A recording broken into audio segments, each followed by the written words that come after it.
दोस्तों, 1 महीने पहले हमने अपने धान के लहलहाते खेत में ये नन्ही मुन्नी मछलियां राइस फिश पाली थीं। सोचा था कि पतझड़ आते आते ताज़ी और लजीज मछलियों की दावत होगी।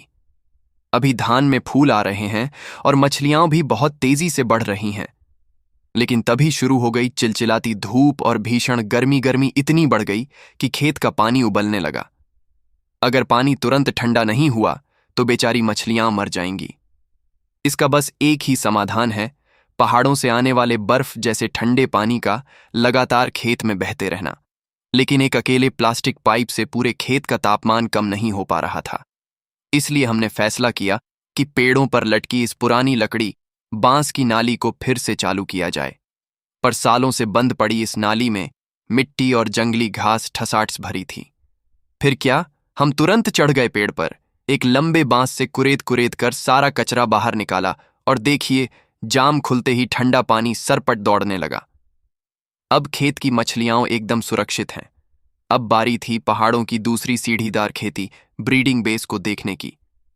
वहां पहुंचे तो देखा कि पानी की धार बहुत धीमी हो चुकी थी। ऊपर झरने के स्रोत पर जाकर पता चला कि पिछली बारिश के बहाव से भारी रेत और पत्थर आकर छोटे बांध में जमा हो गए थे।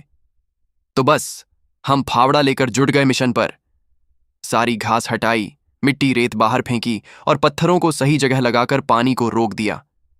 और देखते ही देखते यह तैयार हो गया, एक खूबसूरत शीशे जैसा साफ नेचुरल पूल। इतना साफ सुथरा पानी हो और उसमें मछलियां न तैरें, ऐसा कैसे हो सकता है?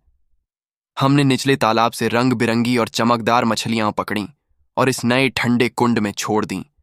नजारा बिल्कुल जन्नत जैसा बन गया। पर कहानी में अब भी एक ट्विस्ट बाकी था।